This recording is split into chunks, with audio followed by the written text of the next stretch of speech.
So it's my enormous honor and pleasure to co-chair this, the beginning of the final afternoon of the Urban Age Conference in Delhi with Sue Parnell, who you heard speak so eloquently yesterday. And we will do a double act. Sue is from the African Center for Cities in Cape Town and is well placed to also help manage, in a way, a discussion that brings, in fact, 3 continents together. Because we have Sheila Dixit, we're in your home, and we're delighted to be here. Many people in the room, of course, are familiar with the former chief minister of this wonderful city. We have Praveen Gordhan, who is the new minister, in fact, of cooperative government in South Africa, but before that held the post of Minister for Finance. Sue will say a little bit more about him. We have Babatunde Fashola, and wonderful that you've just arrived from Lagos, and welcome to the Urban Age family. You are now instantly a member. Sheila and Enrique Peñalosa have been with us before, and Enrique Peñalosa, I don't need to introduce him.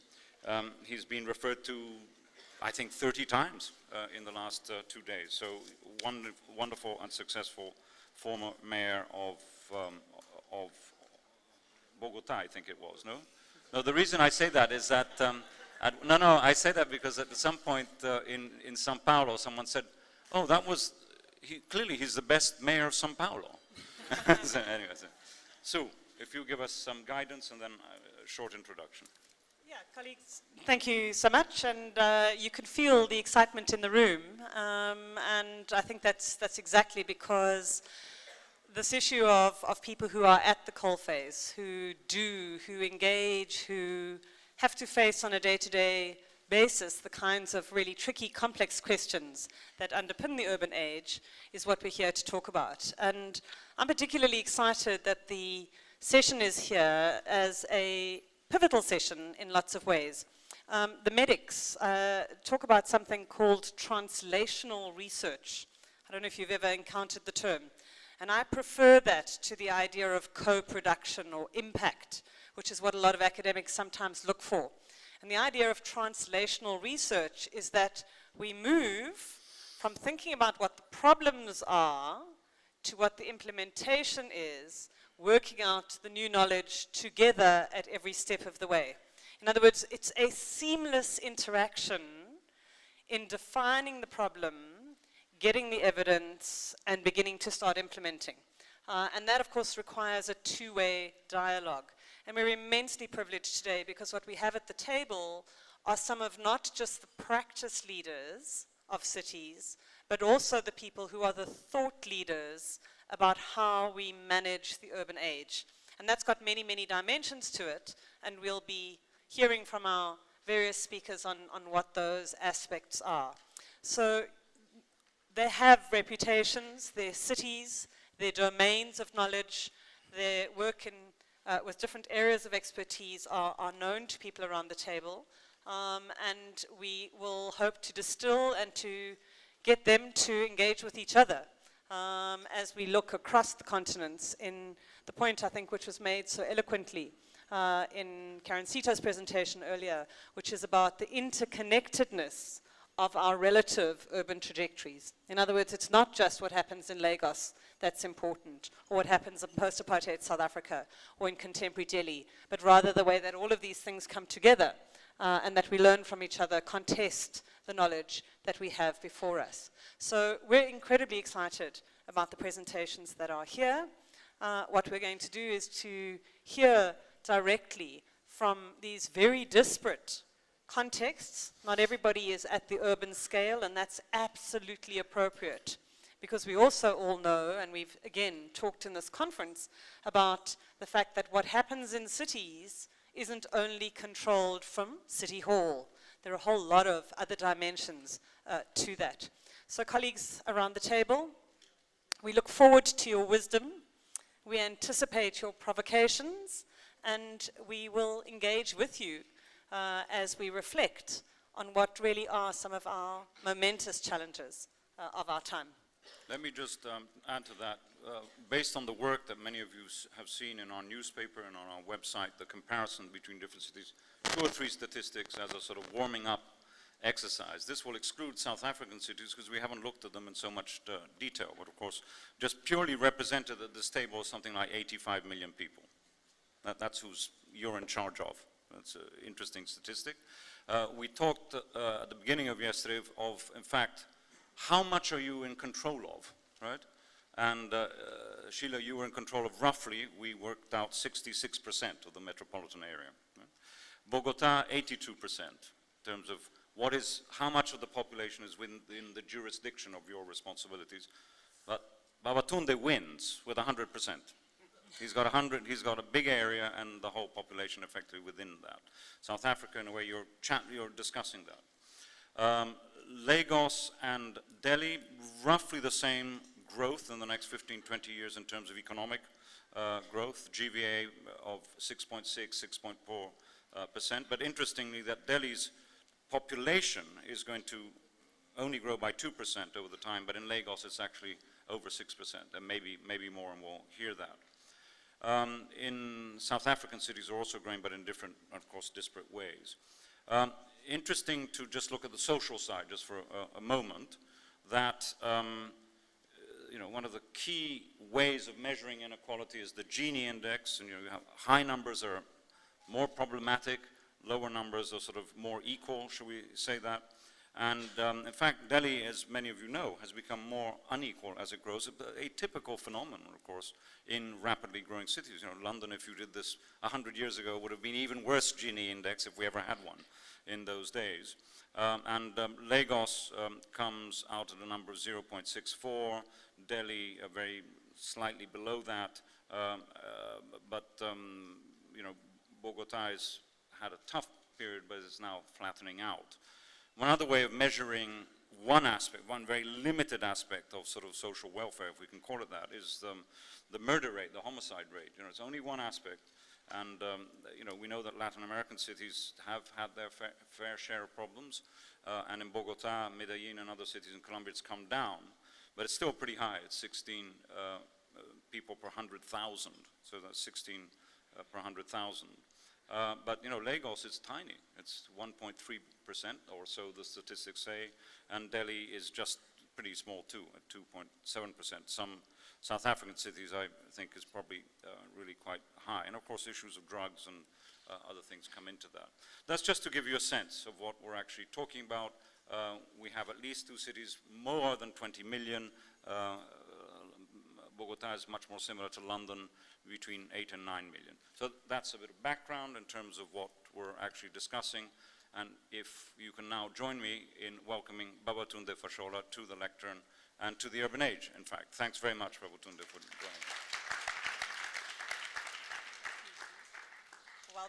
While Babatunde goes up, I'm just asking for the signs on time. I'm not into power, but the idea that I can tell people in charge of 85 million when to stop is quite nice. So, yeah. Good afternoon. Hello. Yeah, perhaps the place for me to start is to say that a little bird whispered in my ear that the session before this was quite stormy. So, and I think after a storm comes a really welcome calm. So I think this hopefully will be a much more calmer session. But what we're dealing with here, human issues, people issues, and for me, that is the heart of the urban age challenge. How do we get human beings to actualize their aspirations for shelter, for sustenance, for movement around their communities, and for protection and for prosperity? This is the sometimes unwelcome burden of those of us who are called leaders, but when truly I think we should just be servants of the people. And I have been governor of Lagos for almost 8 years. My term ends next year, May, and I can't run again, and I wouldn't really if the opportunity presented itself. But it's been very challenging years, years in which I've learned a lot. And I must admit here that people like Enrique Penalusa and Ricky Bordet have been very inspirational to my team and our government, and especially in the very early days. It's not a good time to be a leader because the world is beginning to get even more complex. Technology hasn't helped. And as I tell my colleagues, things that we did 15, 20 years back when citizens needed service and they wrote to their governments, and we could hide, as it were, even if we weren't willing to hide, as it were, by processing files. Now, they want to talk to you instantly, and they can send you a message that you can't deny that you have received, and they will know when you have read it, and they will know when you haven't acted. So on a daily basis, I get like 600 to 700 text messages. And our government in Nigeria was the first to insist that everybody publish their telephone numbers and their email numbers. And it sounded incredible at that time. People from other states of Nigeria thought it was a joke. But we've stayed the course with all of the challenges. Now, how did we do this? We came into government at a time when people were beginning to lose faith in the ability of government to respond. And we decided to do the very simple things. For those of you who haven't been to Lagos, it's a state and a city. So I am governor and mayor. It used to be the capital of Nigeria. It's now the commercial capital. The capital administratively has moved to Abuja. It's the smallest in land size, just about 0.1% of the total land mass of Nigeria, but it's home to 10% of the population, about 22 million people now. And what we've done, seeing the pressure, first is to ensure that if we must go forward, we must replan and we must reorganize. And two people have been defining for our government in that sense. The urban planner, the commissioner for urban planning and development, who is somewhere in the crowd here, and the economic planner. And one of the things I've insisted is that they must be friends if we're going to move forward.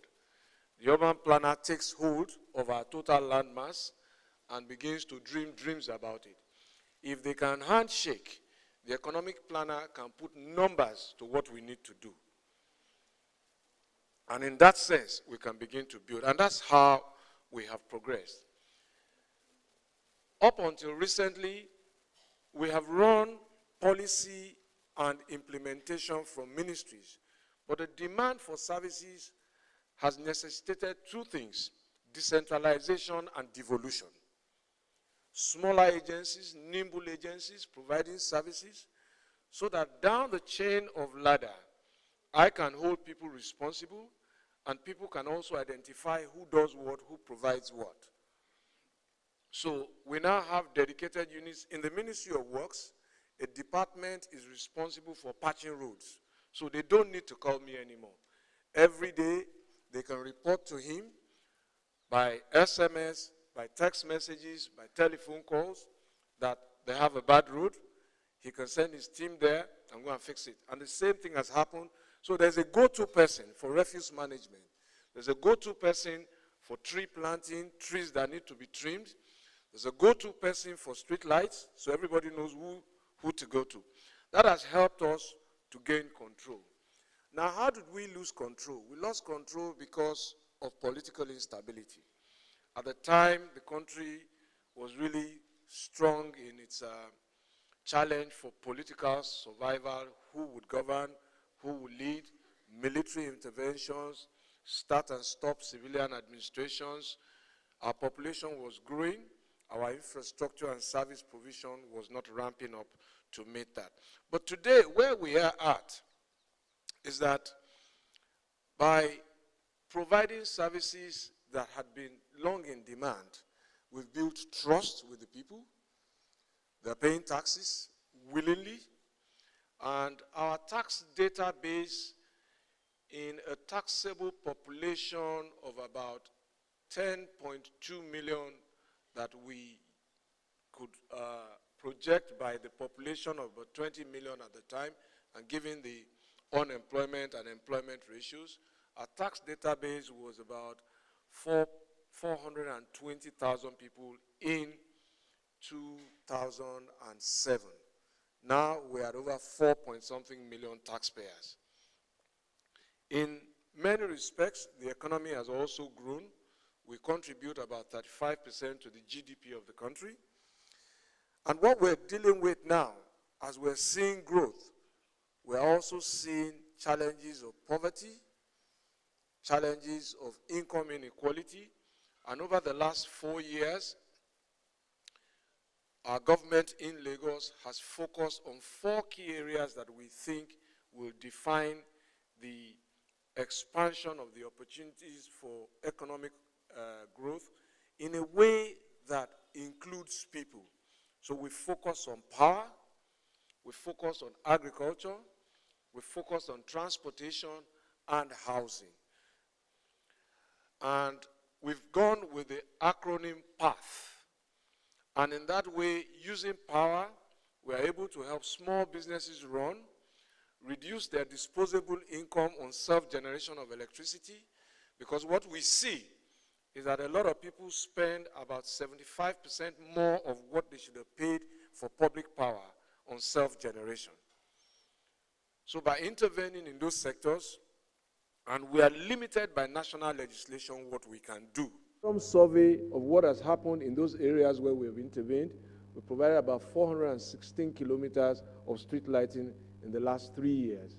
And random surveys of small traders who could trade beyond 6 p.m. to 11 p.m. showed that their income growth rose by at least 38%, some as much as 52%. And as this happened, we got them into the tax net, contributing to the economy. Again, much of the food that Lagos consumes come from the northern part of the country. And there was a time when, because of tolls and taxes, all the farmers from the north decided not to supply food, and it was a very testy time. But it was a wake-up call to deepen farming opportunities in Lagos. Some of the things we've done is to use our waterways and our water bodies in producing more fish, protein, poultry, vegetables. But large-scale farming for rice, for example, where we don't have the sufficiency of land, we've acquired land in other states, planting there and using our own transport network to bring them in. We build our own local mills, milling the rice. Housing has been a challenge since when I was a child, but today what we have put on the market using taxpayers' money is to provide a minimum of 200 housing units every month. We launched that initiative in March this year. I think 2 days ago we concluded the 9th draw, and citizens who pay taxes, who are residents, who must register as residents in Lagos, and who have paid taxes for a continuous period of 5 years, can now participate in an open draw and win housing units for themselves. They pay a 30% deposit as their equity and get a minimum of 10-year mortgage over which they repay. And in the last 2 years that we've been accumulating the store of houses, people have had opportunities, trading, supplies, construction, artisans, masons, and all of that. So in a nutshell, that's how we have progressed. We haven't solved the problems by our own expectations, but there's a lot of hope and a belief in the people of Lagos now that so many things are possible. They see a metro coming in, they see ferry services beginning to expand. Ridership has gone up from about, I think, 400 and something thousand passengers a month to about 1.8 million passengers monthly, and the work really continues. But hope has been the defining parameter for what we have done. I think my time is up. Thank you.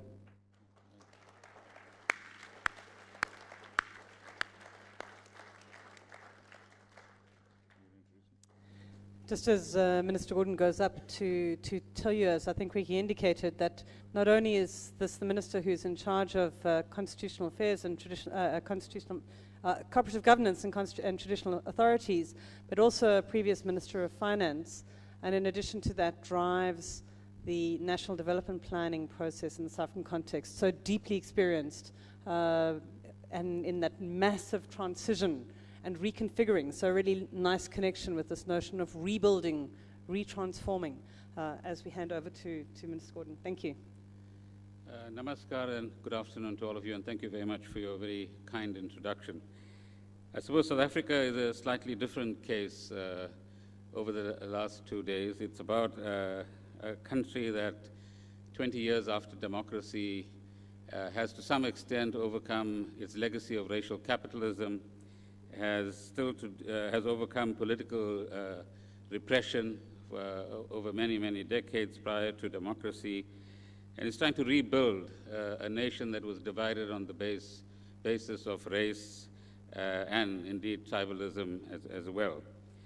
So in our case, governing in the urban context actually means recreating a democratic state at all levels of governance, and ensuring that we deal with the legacies of colonialism and apartheid over this period.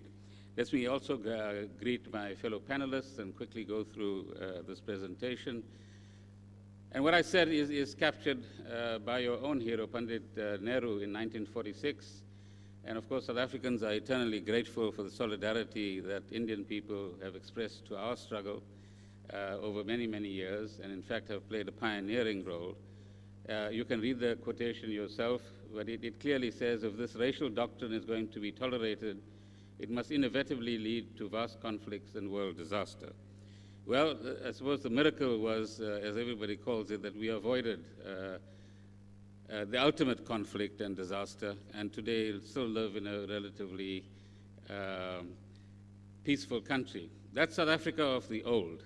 The colorful patches that you see were the homelands that the apartheid system created based on a 1913 Native Land Act. And that Native Land Act actually said that 87% of the land will be appropriated for the white population, which is 13% of the population. And that 80% of the population will have that 13% of the land. So many of you would know we had so-called independent homelands, self-governing territories, which was part of the fragmentation that in the post-1994 period we had to overcome and create a new, modern, constitution-based democratic state. This is the legacy of apartheid. This is Cape Town. The pink parts are where the white population lives. The way you see bits of orange is the colored population, and the blue is what we would call the African population. But this is replicated in virtually every human settlement or lived environment in South Africa, where townships are 20 to 40 kilometers away from the CBDs of cities. So you can imagine our tasks in this kind of context in trying to bring about the urban age to the 21st century in South Africa. Our agenda in many ways is captured by President Mandela's quotation: freedom should not be understood to mean leadership positions or even appointments to top positions. Of course, 20 years later, many people tend to forget that. So it does become about position. Confess that as well. It must be understood as the transformation of the lives of ordinary people in the hostels, the ghettos, in squatter camps, on the farms, and in the mine compounds. So even today, 20 years after democracy, we still have the migrant labor system that has served South Africa's mining industry for over 120 to 130 years. And that came to the fore in the recent events in mining towns, particularly in the platinum belt of South Africa. Our new constitution, drafted and adopted in 1996, creates a function for each of the three spheres, the provincial, national, and local. What is interesting about the South African constitution is that we're probably the first to have a chapter on local government, clearly defining the kind of mandate local government has. We call it a developmental mandate.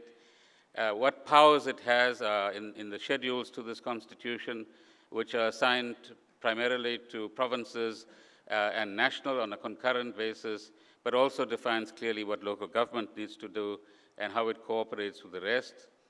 But we try to create what we would call a unitary federalism. So those sections of the Constitution that we referred there to allows for intervention in municipalities if they go wrong for one reason or another.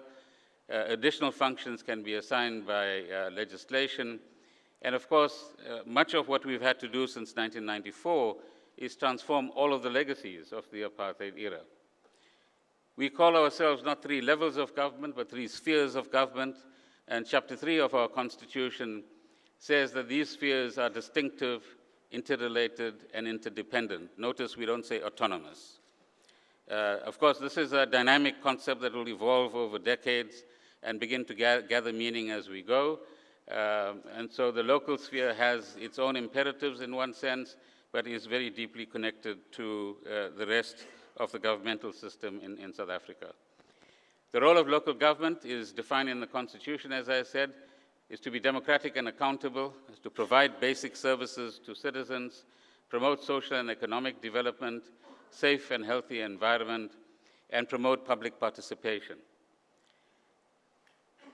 We developed a white paper or policy paper in 1998, which has served as the basis for democratic local government.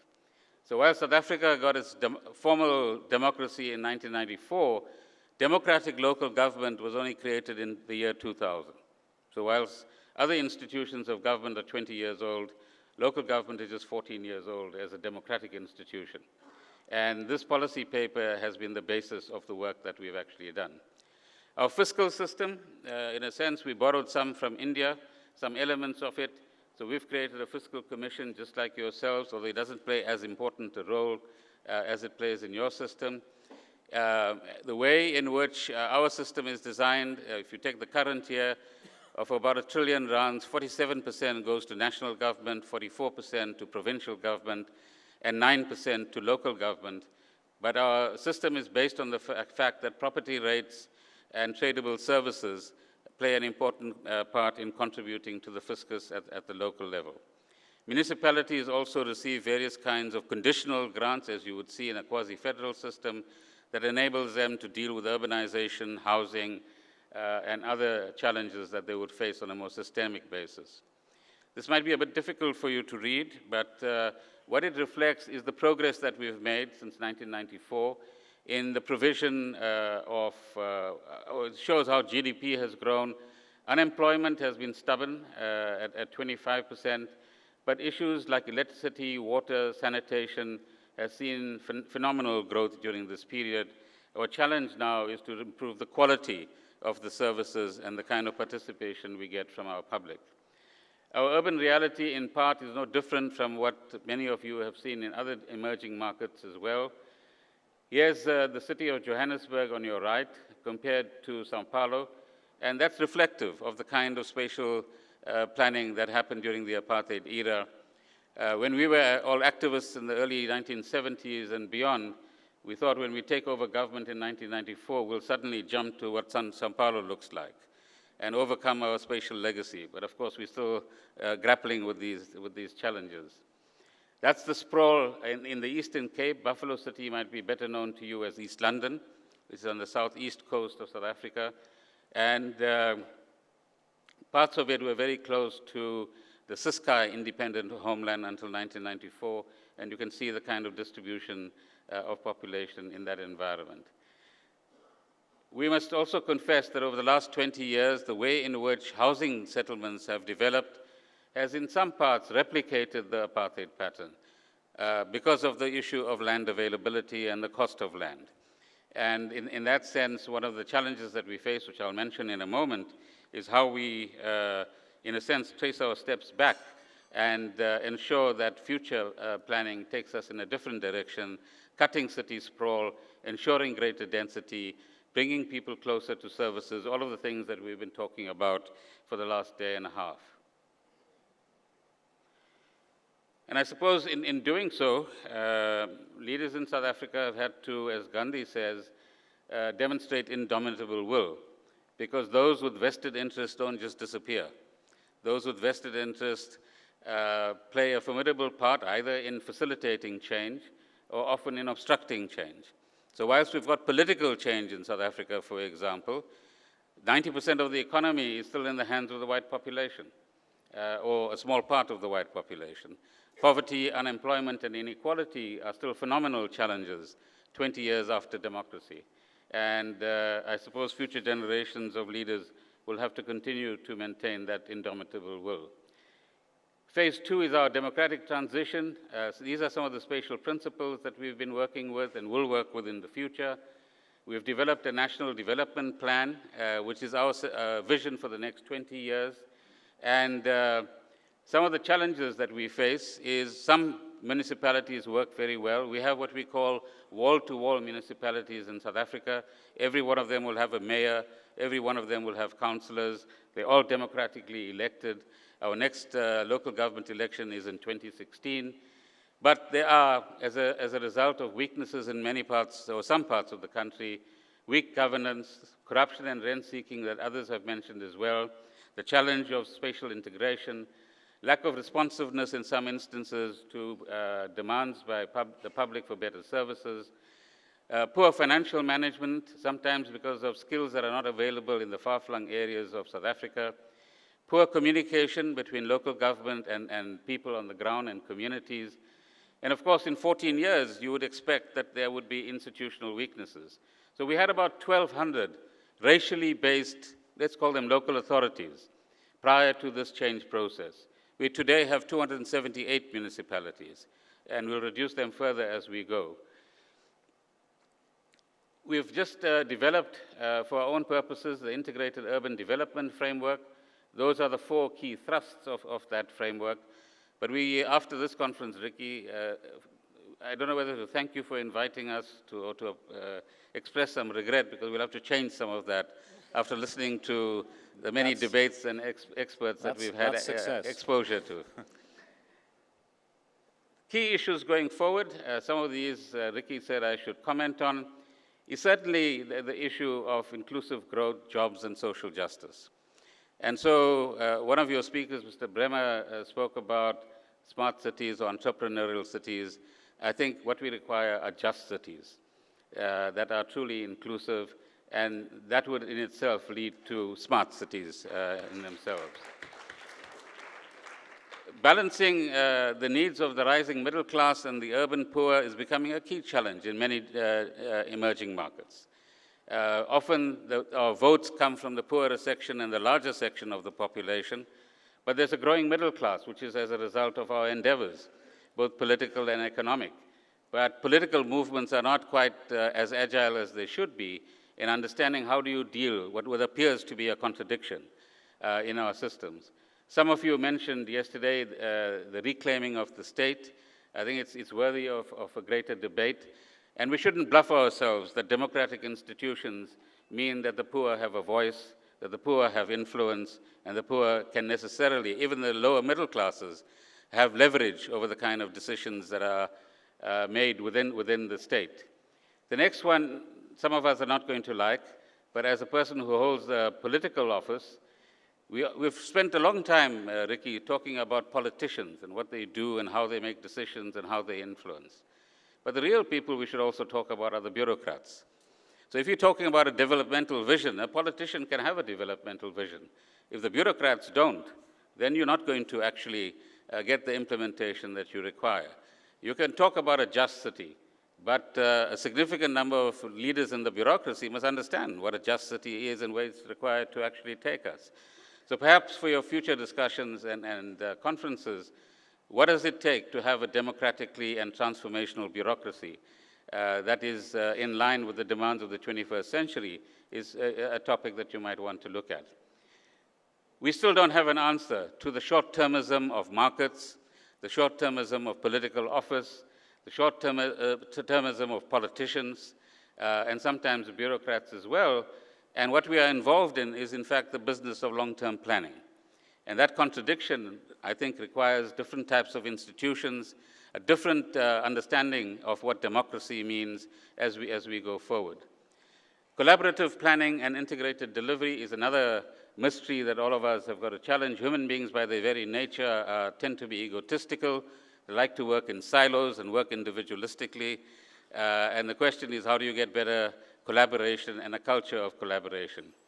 I've talked about building just cities. In our case, and perhaps in many other cases, what does it mean to build a resilient state? You had some references to that from the Rockefeller Foundation. And how do you build private sector and civil society partnerships, but balance the different interests within those partnerships as well? Important questions that we need to look at. So finally, let me end with a quote from a person that's inspired certainly ourselves, but many of you as well. Overcoming poverty is not a gesture of charity, it is an act of justice. It is the protection of a fundamental human right, the right to dignity and a decent life. While poverty persists, there is no true freedom. So after all the technical stuff we talk about and the research that we do, everything that we do is about people and giving them a different life experience and life prospects. Thank you very much.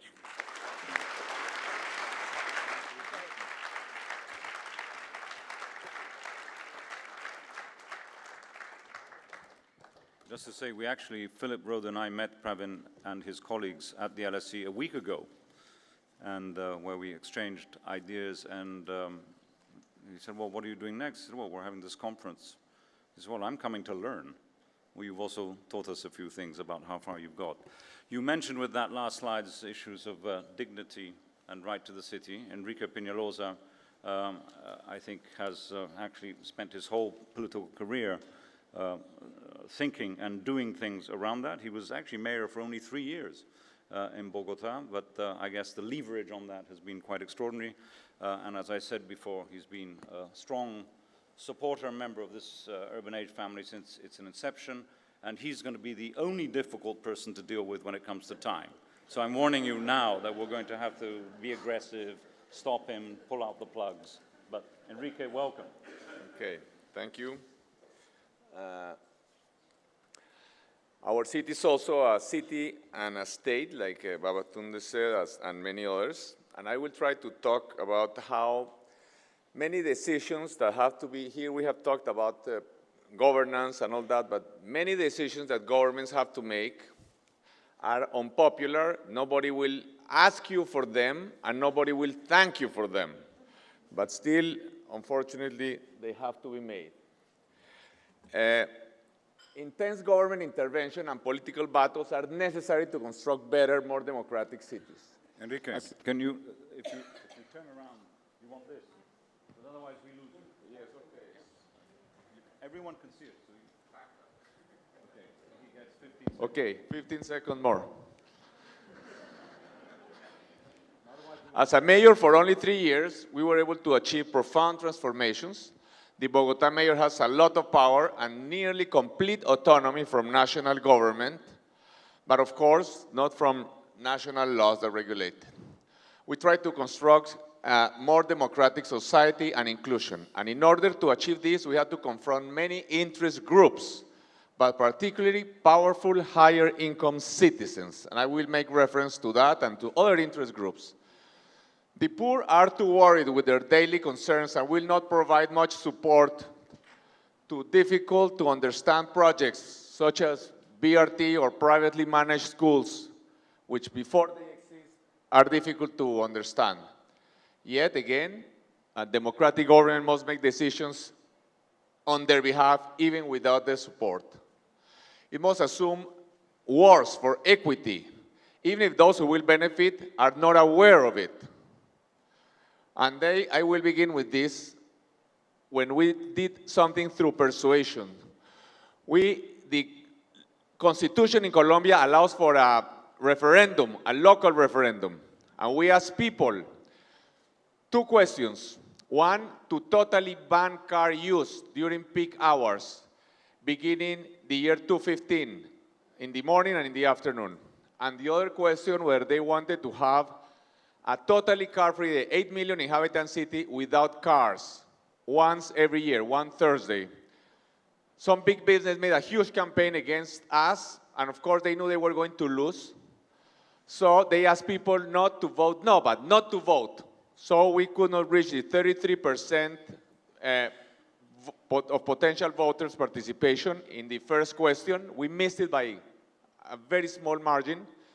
But the second one we won. And so every year in Bogota, we have one day where everybody goes to work or to study by public transport. Even the richest people have to at least take a taxi. And this is an interesting thing because an 8 million inhabitant city works fine. Actually, like Delhi today, less than 15% of homes in Delhi own cars. For more than 85% of people in Delhi, every day is car-free day. So at least 80% of the people in Delhi would be better off if all cars were banned during peak hours every day. Or in Bogota.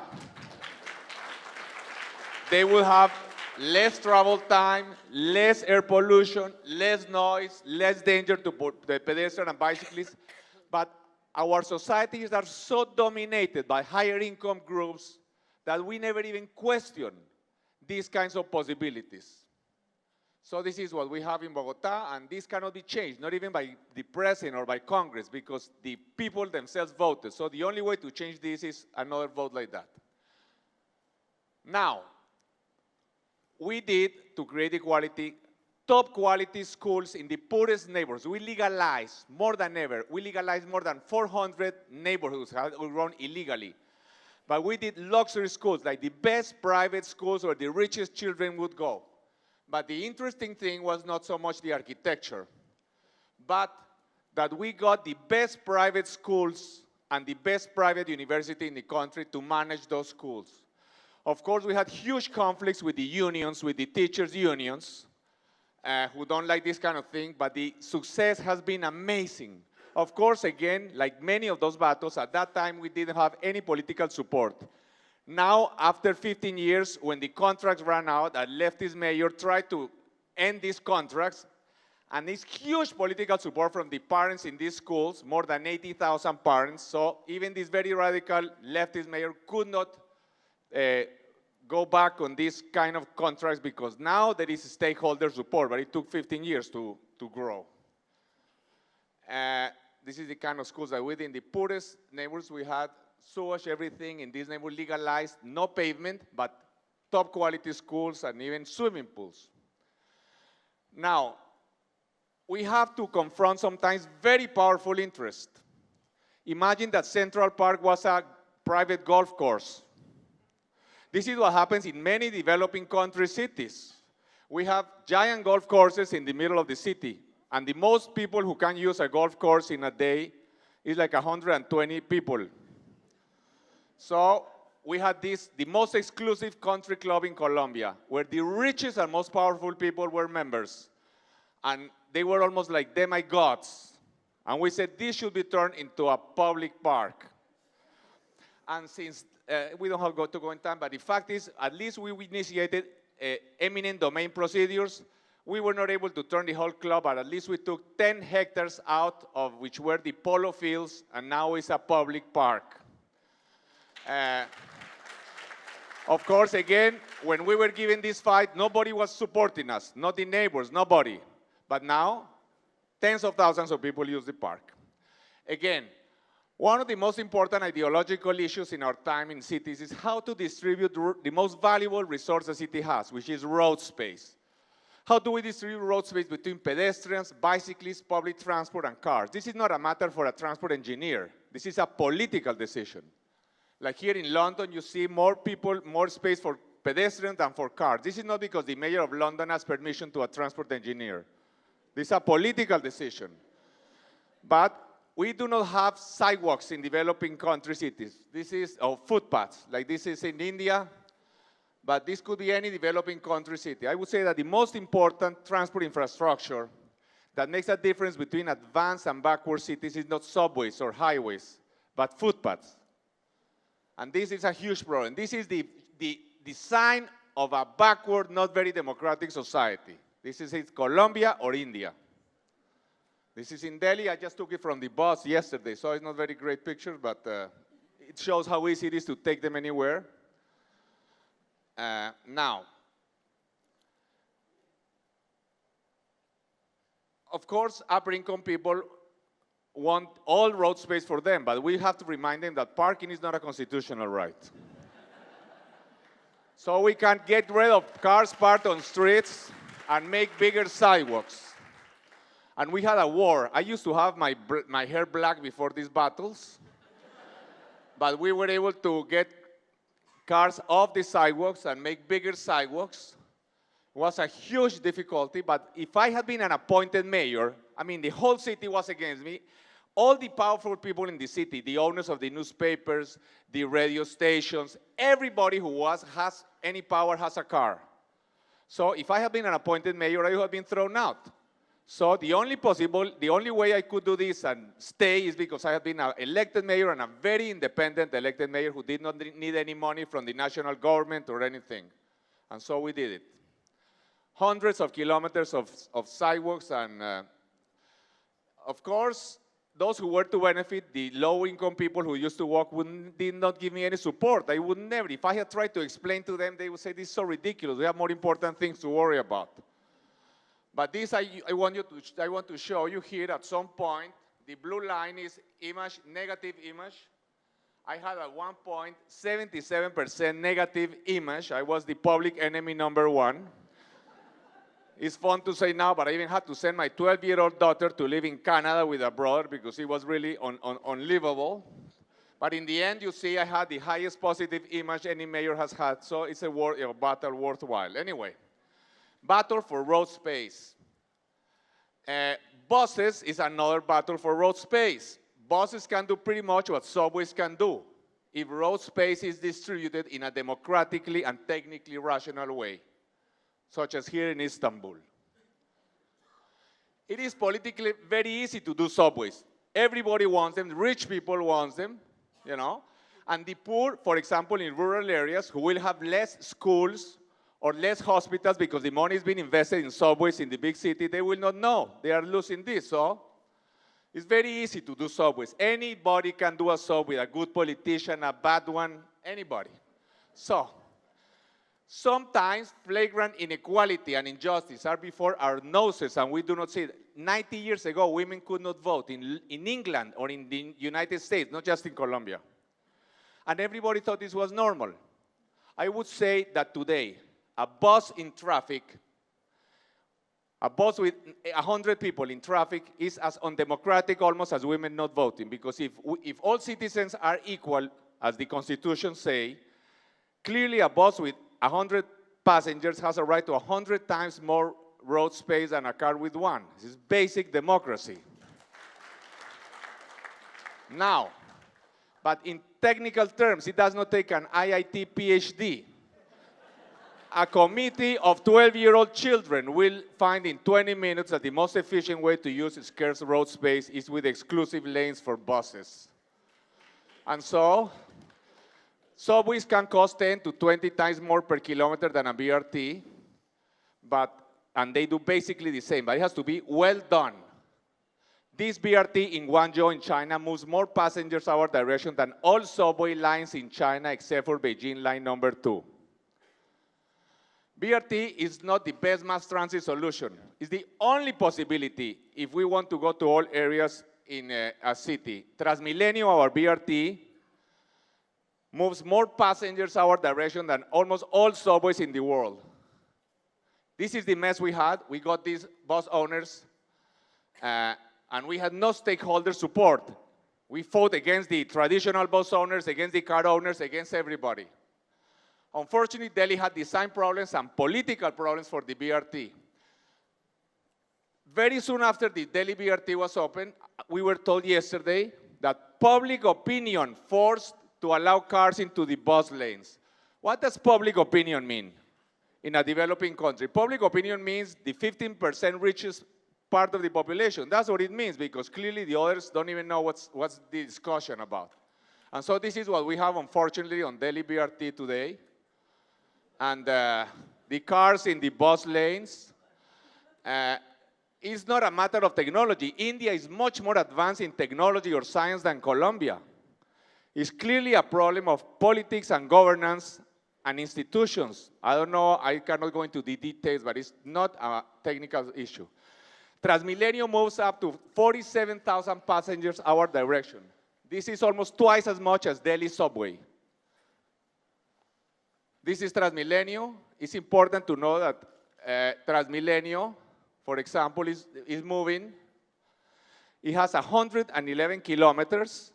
Delhi subway has 193, and they move the same 2.4 million passengers per day. That means Transmilenio moves much more passengers our direction and per kilometer than the Delhi subway. That means this is not that BRT don't work. And even though Transmilenio has been very poorly managed. I will just finish then. As buses zoom by expensive cars stuck in traffic, BRTs are a powerful symbol. It's almost a picture of democracy at work. Expensive cars stuck in traffic and the buses zooming by next to them. Delhi subway moves 12,500 passengers per kilometer, Transmilenio 20,000 per kilometer hour. So I will just finish with one little show, 30 seconds. Half of Bogota has grown illegally. Clearly, this land issue is fascinating.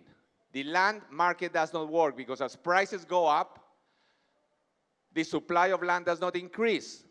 So this is why we get these crazy things in Bogota or in India or in Mexico where the city is growing in crazy places far away from the cities. So we created an institution that basically used eminent domain to buy land in the right places and do top quality urban design forcefully if necessary. I think it's very sad that India has lost some of the possibilities for government to use eminent domain and take over land. And then we did high quality urban design. And I think this is the greatest challenge for the future decades in India, to be able for government to truly control the use of land around cities. And one of the instruments that is needed is the possibility to use eminent domain. Thank you.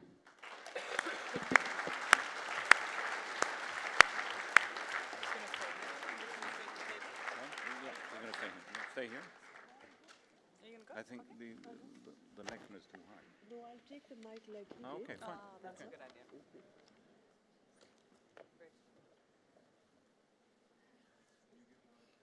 Hand mic.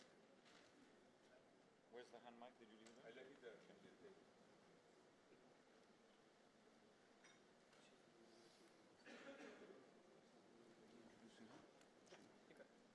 Well, I don't think we need to introduce Sheila Dixit to this room. Thank you very much, Sheila, for joining us. Good evening, good afternoon, everybody, and gentlemen and ladies. I don't have to say very much about Delhi because most of you live in Delhi or come to Delhi often enough. And Delhi is a unique city. It's a heritage city, though not recognized as a heritage city all over the world, but it's definitely a heritage city. And it's also a modern city. And above all, it's the capital of this very large country called India. It faces a challenge practically every day. There was too much migration into Delhi. So the National Capital Region was created that it would be able to absorb some of those who come to Delhi's limited area. That was a wonderful step and a very hopeful step, but it does not seem to have met the requirements or the needs of this ever-growing capital. It's also a city which is very progressive, very modern. It has the central governments sitting here. It has a local government, and it has the municipalities. the central government naturally has a stake in the governance of the capital of the country. The local government, therefore, is a government with very little power. It has no hold over planning the city, it has no hold over land, and it has no hold over police. And if I may add, that because it does not have rights over land, it has to ask for land. As a government, it has to apply for land and its usage. That's why the Delhi has not grown as fast as it should have, as fast as its requirement was. Since people keep on migrating to Delhi because of the economic boom and the opportunities of great health, great education, transport, and so on and so forth, because it is not able to cope up with that, we have unauthorized colonies and we have slums. Something which is not acceptable, if you really ask me, for a city like Delhi. We should not be having slums. We should allow these slums to turn into flats, little housing dwellings, and we should allow all the unauthorized colonies, all the legal rights that any authorized colony has, including the right and the duty to pay a tax. But it does not happen because of the multiplicity of authorities that we have over here. There are some things which we have been able to overcome, and they have been a boon for Delhi. For instance, about 12 years ago or 10 years ago, 12 to 10 years ago, the metro started. And because we have a metro which covers over 270 kilometers today and carries 2,700 lakhs of people, 27,000 lakhs of people every day. Can you imagine if we didn't have the metro, what would have happened to the roads in Delhi? Our friend from Bogota was talking a lot about transport. Several years ago, he came to Delhi, gave us an idea of how BRT should be made. We did do that in a stretch of about 5 to 7 miles. There are professors teaching here who helped us design it. Not being a technical person myself, we took what was given to us. But the people of Delhi just did not accept it. And it's been several years now that we have not been able to make a success of BRT, leave alone this particular BRT, not even have any more BRTs. You see the traffic on the roads?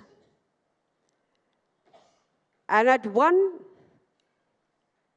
point of time, especially in the morning hours, in the afternoons, and even at night, you find on that particular road, however wide it may be, about over 26 to 27 kinds of vehicles going there, from two-wheelers to three-wheelers, to big cars, to small cars, to buses, and so on and so forth, to bicycles, privately run. So you have a situation which is much more difficult to solve than we would think.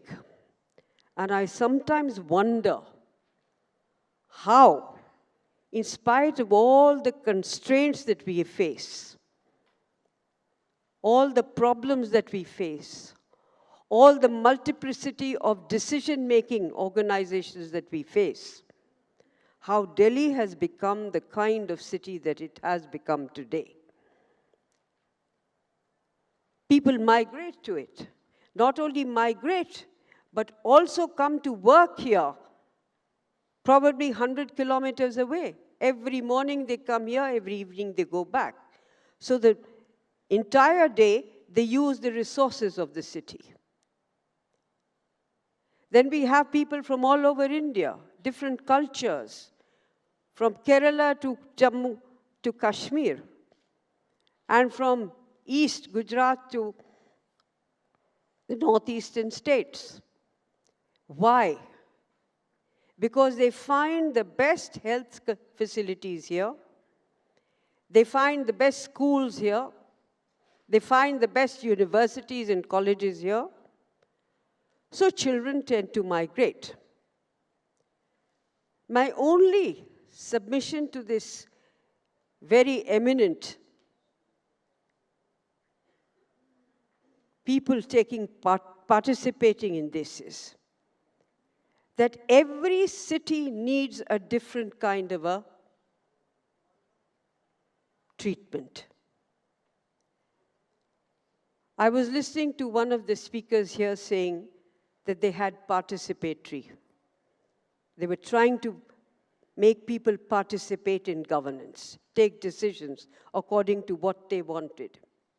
We started what we call the Bhagidari movement, which was participated in by the resident welfare associations, market associations, traders associations, coming together, telling us what their requirement was, what their particular requirement was. And us, as a government, giving them funds every year to see that their localities' needs were met. But please remember, we have a very dynamic democracy. So what happens in that democratic system is that the local elected MLAs, the locally elected members of parliament, the locally elected members of the municipalities are not willing to share their power over what they perceive to be development with the resident welfare associations. However, after a long decade of work, consistent interaction, we did manage to do that. And today you will find a lot of colonies in Delhi, a lot of areas in Delhi where work has been done by the government or the municipalities in accordance to what they require. Delhi was not a green city. We involved the people. And 15 years ago, its green cover was about 3% or 4%. Today, its green cover stands at 24%. So we do not have anything that belongs to Delhi, including weather. If it is cold in the Himalayas, we get the cold. If it rains somewhere, we get the water. So Delhi is a unique place. It's a historical city. It's a city which I am proud of. It's a city which I know when people once come here, they never go back. Thank you very much.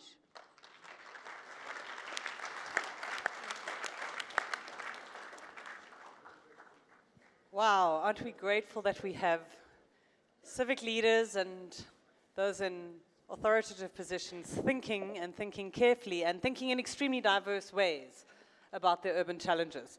Some very different interpretations. that have come up. We're going to open the floor. I have a series of questions or perhaps some prompts. I'd like to just get some views back from those around the table.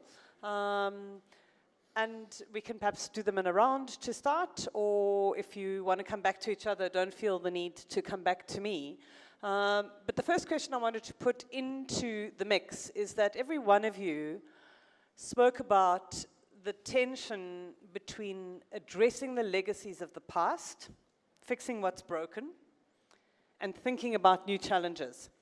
And I wonder if you could just give us some sense in your own mind about which is the more important of those things. Start with Lagos. I think it's getting the momentum going.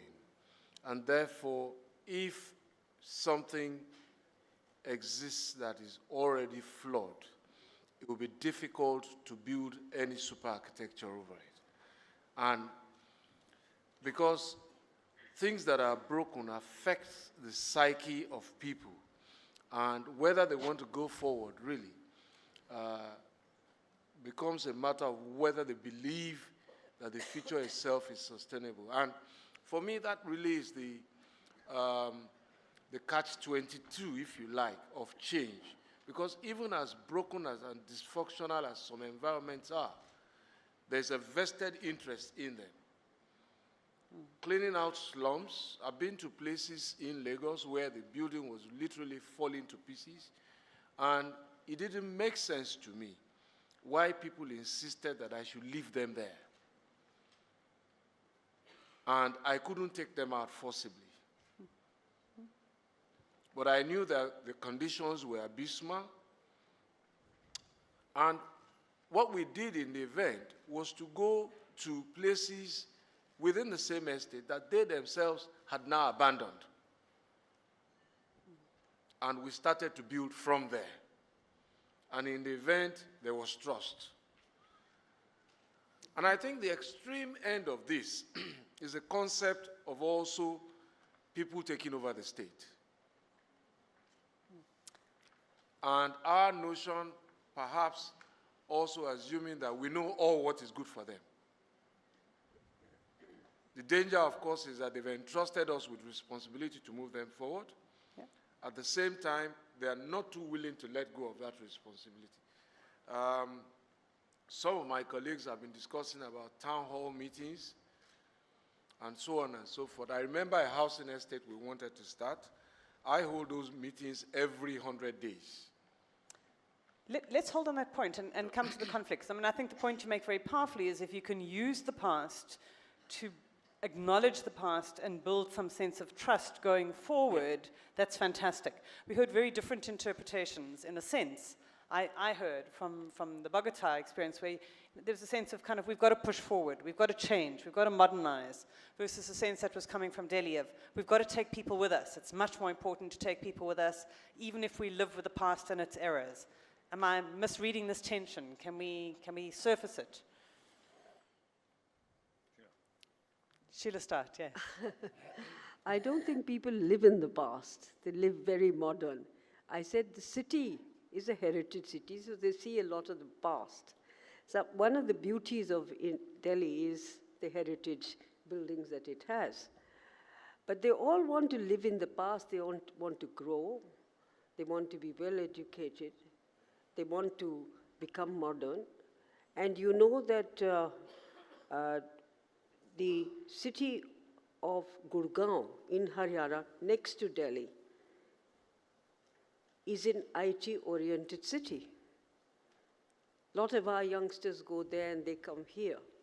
The same is the case with the other side of the National Capital Region, that is Noida. So it is a vibrant city. It was not such a vibrant city some decades ago, even about 30 years ago. You know, people would come here, but not. They found Bombay, they found Calcutta, they found even Chennai, much more exciting and much more, with many more opportunities than they did in Delhi. But today it's different. It's got a vibrant atmosphere. Well, I think clearly you need to solve the problems that exist, such as slums. That's why I mentioned we legalized more than 400 slums. We brought water, schools, parks, things. But on the other hand, you cannot continue thinking that you're going to grow through, I mean, our slums are different than, as you see, illegal neighborhoods. So you have to find some different way. Okay, it's okay how to manage slums, not to demolish them, how to improve them. But the issue is, towards the future, what? So I think it's very crucial, in my opinion, for example, that we have to have one means of, the government has to have the power to decide where the city should grow and how. I believe we should have the possibility to use eminent domain and buy. This is not the only means, but so we need to be able to do both things. Eminent domain means compulsory purchase. Yeah. Compulsory purchase is probably the... Oh yes, this is the American term, perhaps you say expropriation. That's all. Yeah, yeah. I mean, and I think what we've got is this tension between, do you want top-down or do you want a bottom-up, more inclusive process? Before we get there, though, Pravin, if I could just put you on the spot, perhaps, and just say to you, as a leader, for you in the South African context, what is more important? To address the past and the inequities of the past, or to deal with this rapidly changing urban context and take on some of the aspirations of the future? Just bring it Just- close to just your... to spe- if you quite speak close. at all. It's on. No, I think in our case we're a bit more fortunate because the past has given us this spatial dispersion, and the future has to be one that moves in a different kind of direction. Stop the sprawl, get something built between the old townships and the CBD, make sure that you don't have developer-led development taking place, and at the same time take care of the aspirations that the new poor and middle-class people actually have. So I think we have the good fortune of dealing with legacy through doing new things, and in a sense continuing to create the next normal, not the new normal, but the next normal, and continue to hold our vision clear that we don't want to live in the past architecture and constantly move towards a different one. So use that window of opportunity that urbanization provides. Yeah, that's fantastic. Colleagues, many of you talked about the middle classes. And I wanted to, it's something that's not often spoken about in the context of developing countries. But you spoke about them very differently. Sometimes it was as a problem. They block, they're in the way, their cars are literally in the way. You spoke yet about the way that you've actually got to get them on board as a constituency. Can you tell us about how do you handle the unruly middle classes? Most of whom are in the room, so be careful what you say. Go ahead. Yeah. I think first... Bring it closer, the mic. I think first we must understand that cities as similar as they look are set in very, very diverse cultural and lifestyle settings. And the cultural European or Western family setting is clearly different from either the Asian or the African. And I have once said that Lagos, for example, can invest in all of the European standards of planning and all of that, but it will never be an European city. It will remain an African city where people don't live in immediate nuclear families, husband, wife, and children, but also relatives depend.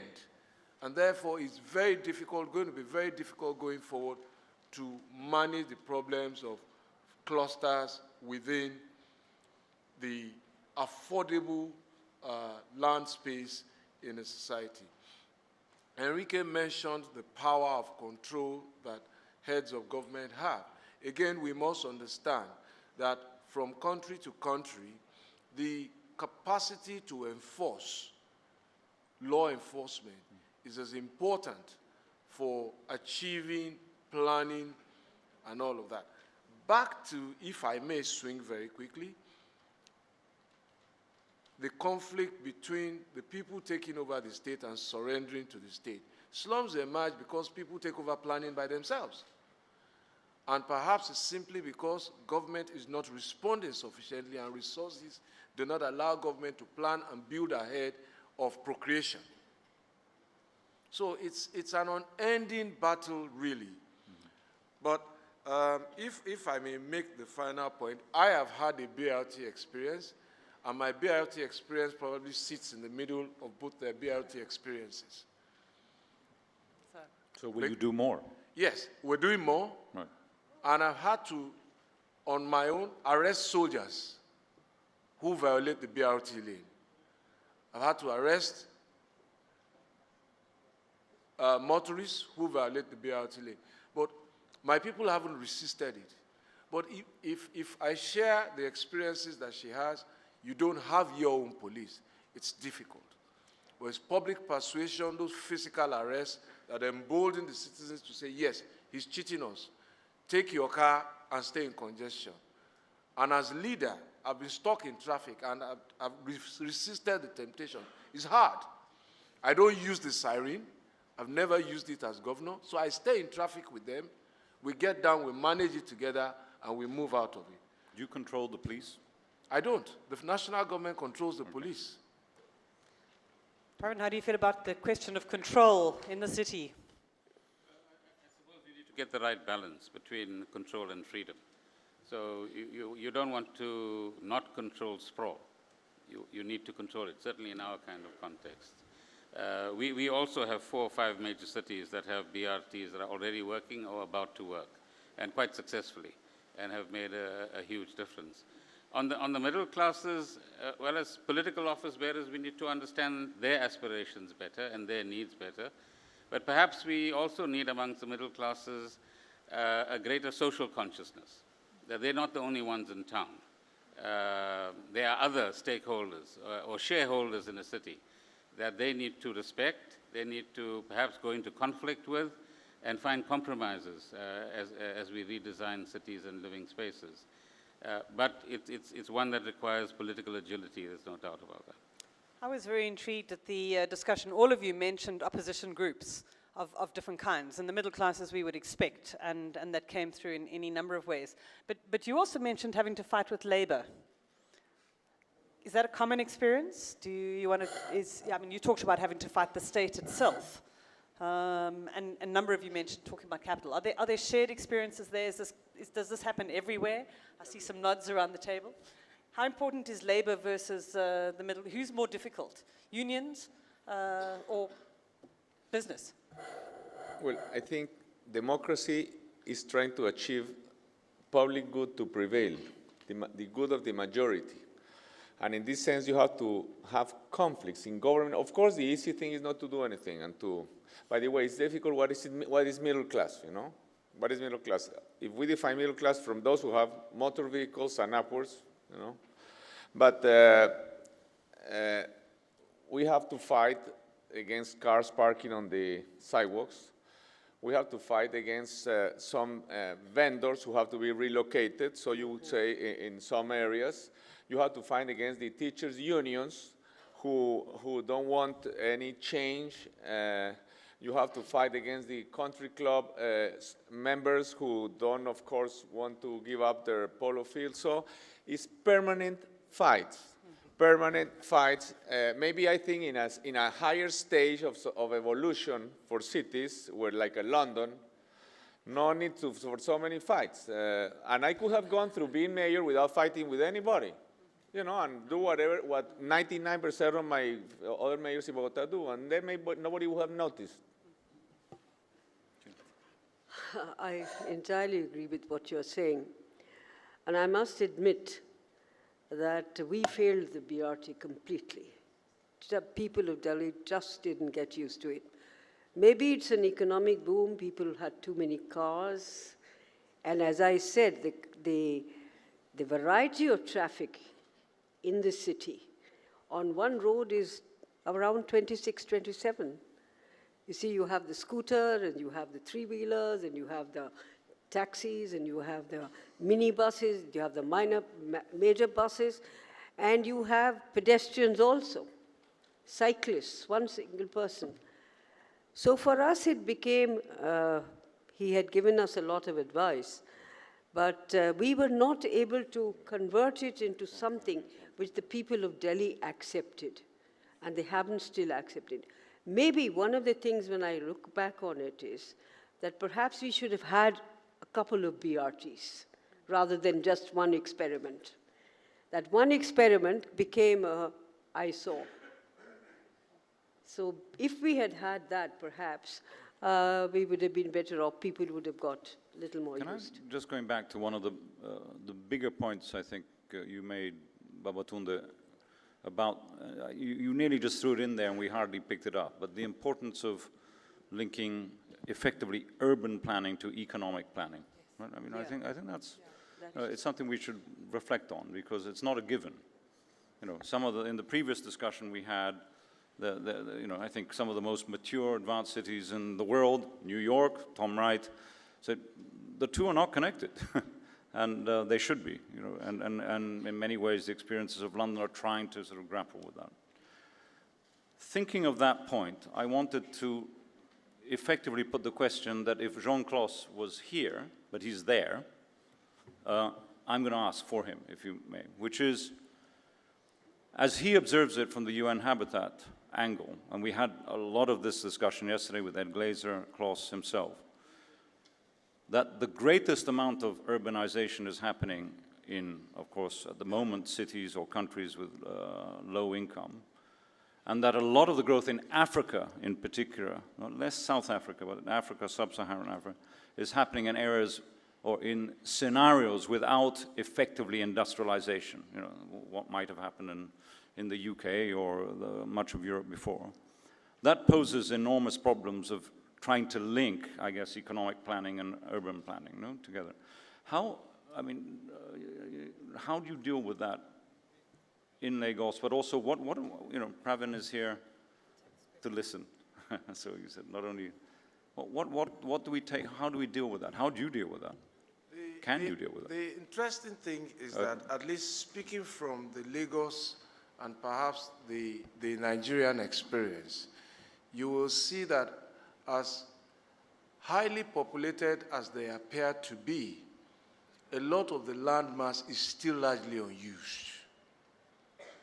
And what you will see in Lagos, which is the most densely populated, is that the population is huddled around the infrastructure.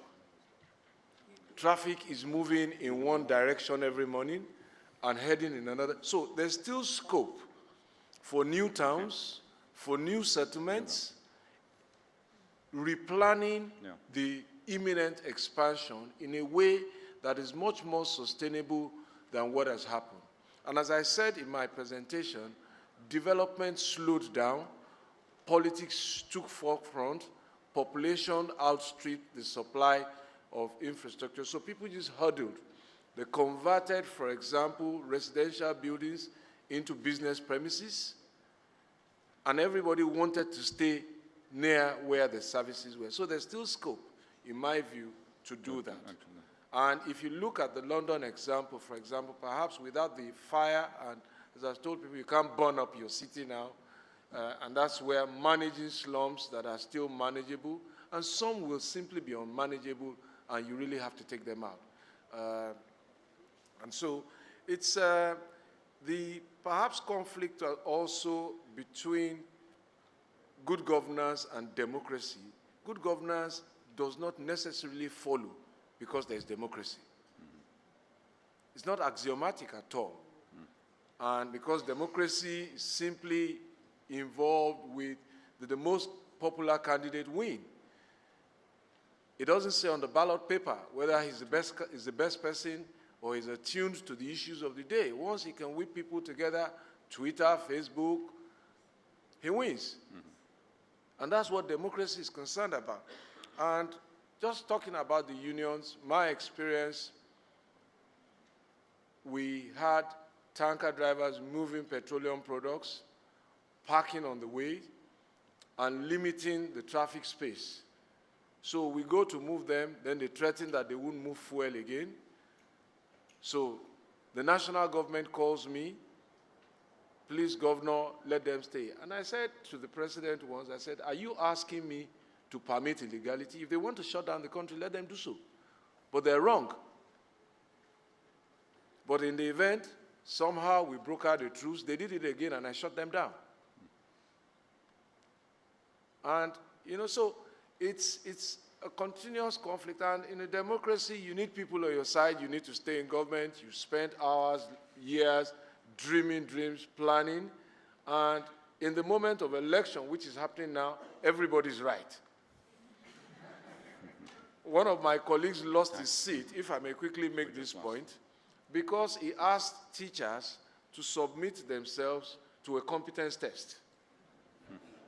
Now, this was a governor to whom complaints had been made that students were not doing well. The output at exams were poor.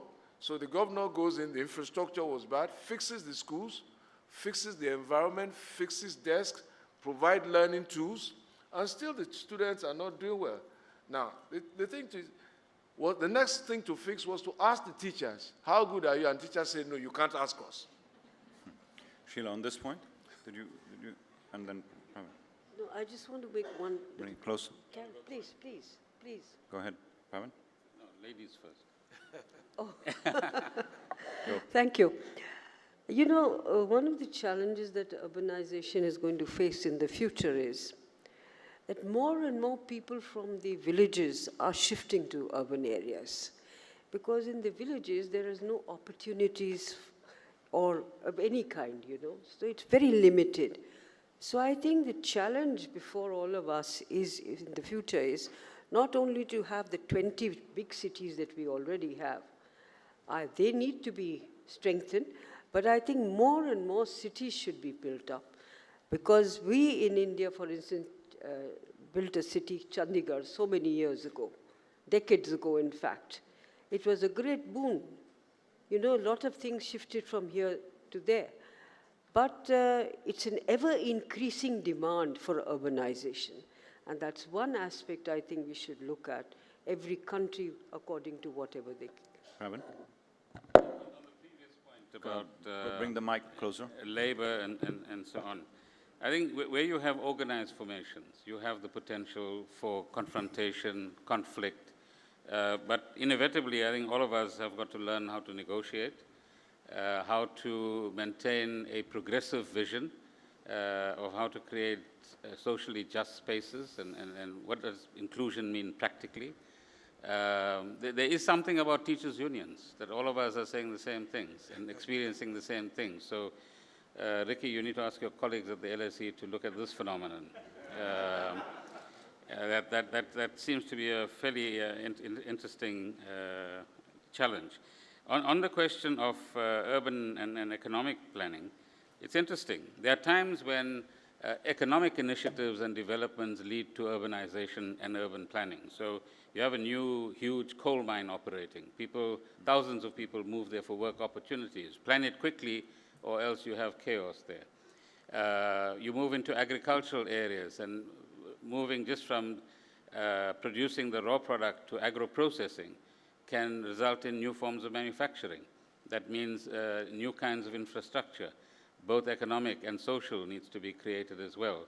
And then you have the reverse, certainly in our situation, coming from the background that we do come from, which we don't do well at the moment, which is how do cities actually plan not just for big businesses and big industries, but for micro businesses, informal businesses, and small businesses.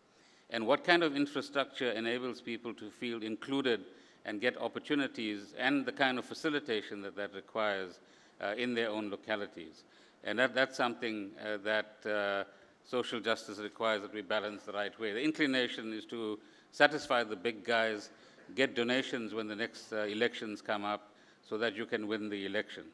And in that sense, democracy has certain weaknesses.